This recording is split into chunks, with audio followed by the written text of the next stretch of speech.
They're standing by to walk us through Starhorn Royal Club's first win of the series.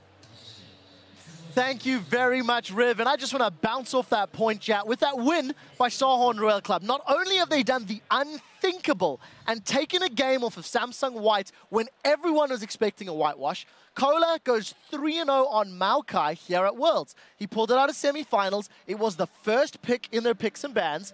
And I had a thought coming into this, is picks and bans a little bit of the only weakness for White, but regardless of that, we'll get to in a second. What a game from Royal Club. I just want to, before everybody goes like, yeah, Samsung White did some things wrong, Royal Club did some things right. They actually found a way to get into late game with a late game comp, but get to the early game fight, and that's because they mixed up aggression picks with scaling picks. And I really like what they did with Rammus, Braum, and Tristana, having these frontline carries that can actually prevent the target selection from Samsung White. Rammus can taunt people, the Braum shield can block an entire Twitch ultimate. Combine that with the Rise and the Maokai they picked, and they have the late game crowd control in there as well. Right, and there's so many points here that make so much sense for Royal Club. So back in Game 1 and even in Game 2, the way that Samsung White are actually getting their leads are tower dives. They are ganks and they are very, very smart. In Game 1, they're like, we want Rise in the top lane.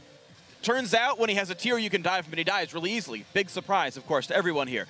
Picks up Maokai, way harder to kill as a champion, suddenly very successful, not able to get jumped on. Insec on Rammus, even if he's late to ganks, well, he's got Powerball to show up, turn fights around, and if Insec finds more counter ganks, Dandy loses one of his primary powers in this series, which is snowballing the early game lead, and suddenly you've got the makings of beating the Samsung White strengths and then taking it to late game where you're going to be fine.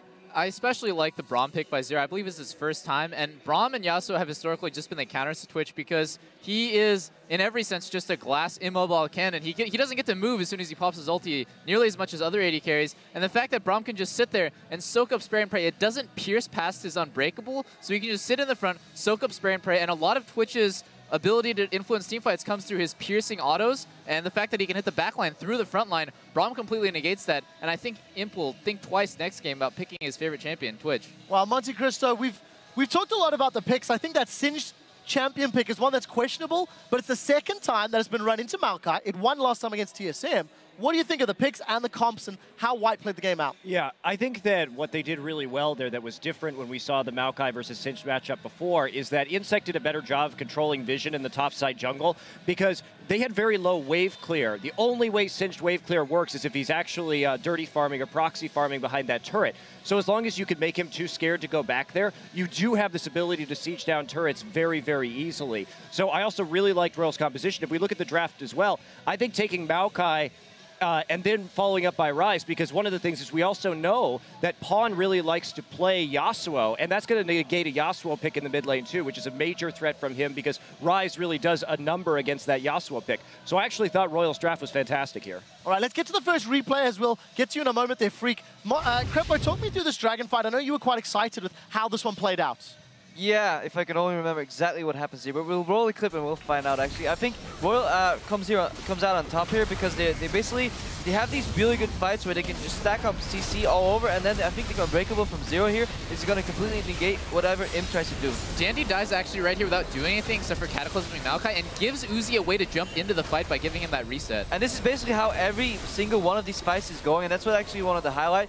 Uzi will find a way to stay out of range of Fizz, survive long enough, then jump in or somehow magically get the reset and keep bouncing around. He's playing trampoline with Samsung White, and that's a pretty darn amazing thing to do at the World Finals. Yeah, Zero as well, right? He actually sets up his own stun. Like, the Unbreakable's on, he's blocking the Twitch damage. When Unbreakable falls, he's basically already got the stun down. Of course, this point was just, of course, a great cleanup for the rest of Samsung White, the 2-on-2 there. I was just caught up with Zero being amazing, so there was still a fight going on. But, yeah, it was a lot of great individual performances. And we're seeing that sort of throughout here. We actually have another clip of Uzi being amazing, of more great team fights from Royal Club. And Uzi especially has impressed me so much overall. He's basically zeroing in on taking down Pawn. There was an earlier fight where he 1v1s him, forces him out of the battle, then comes back to join the fight. Does the same thing here. If you can roll the clip out, I want you guys to watch Zero, how he survives, and Uzi, how he managed to clean up this fight. So Zero's like, oh crap, I'm caught, oh no, but he basically flashes away, puts the Unbreakable up, stuns up the entire team, and actually buys time,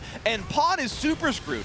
Gets knocked away from the Lantern. Uzi's on the chase, burns his flash to get away, but that's fine. He's going to reset back in. This shield doesn't even matter. Then at this point, this is okay because you're going to have so much damage out. Unbreakable is still stopped all of his damage, and it's just purely cleanup group for Uzi. Something small I want to highlight here is how the way Zero handled that fight. He gets caught, puts up Unbreakable, flashes out immediately, and as the fish is about to pop out of the ground, that's when he pops Unbreakable. He basically channels that cost time as he's being knocked up, gives him enough time to slow down the enemy team, get out of the team, and then right as he's dying, he pops Face of the Mount on himself, and later he comes back into the fight to do work. He's playing Braum at a really high level, even in the laning phase. He always made the right decision given where his lane was, and I'm just impressed by his Braum play. I think fairly unanimously the desk agreed that if Royal Club could make it to late and punish a mistake from White, that was really their chance to win this series. Monte Cristo, Royal still had mistakes. Despite getting the 4-4, despite getting the Baron, they overcommitted, didn't go with the Super Minions. What do you think when you look at that game? Is this just going to be a 3-1 in the next one, or is this Royal Club again? If they survive, they're into the shot. It's probably going to be a 3-1 in the next one, just because we've seen these two very one-sided victories, and now we got a little bit closer in this one. And of course, there were still mistakes even when White was trying to capitalize. And for the first time, we may see White try something other than Twitch, as Doublelift was saying. This was Zero's first game on Braum, so now they know they have an answer. In fact, I think we may see the Tristana and Twitch like swap hands in the next game, just so White has a better feeling about what Royal's going to do and try and bait him into it instead. And I think specifically on Royal's side, they need to find other lane gankers for Insect. You can't vision control inside someone else's lane, like behind their turret. So if you can find, you know, a Moby Boots, something like a Rammus, then Insect gets to keep getting those counter ganks, and Dandy has to always be afraid that he's going to get 2 for 0'd. Yeah, we'll have to find out 3-0 on those unique pocket picks, as Jat put it. Guys, we're going to check in with another Coke Zero viewing party, this time in Seattle, Washington, at the Cinemark Lincoln Square Cinema.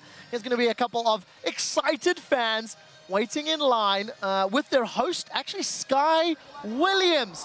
What's up, Bear, I think is his word. Catching some swag in between games. We hope all of you guys out there are enjoying these World Final games, no matter how or where you are watching them from, especially considering Royal Club has taken us to game number 4. After this quick break with Samsung White and Starhorn Royal Club battling it out to determine our world champions, we'll find out if they're going to make it happen.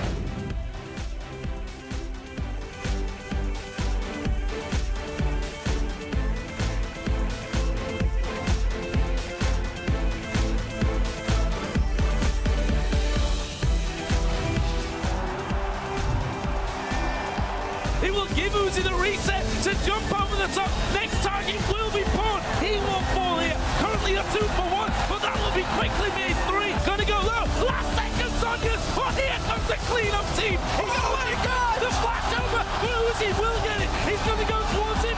Double kill down for Uzi. And that's going to be Cataclysm down on Nicola, but he's already mitigating the damage with Vengeful Maelstrom. Uzi's in the back. Can he get in? Imp's already down. They still have Pawn dancing around in this one. That's 2 kills over to Samsung White. Uzi is still there. There is Uzi to get the double. Will jump away.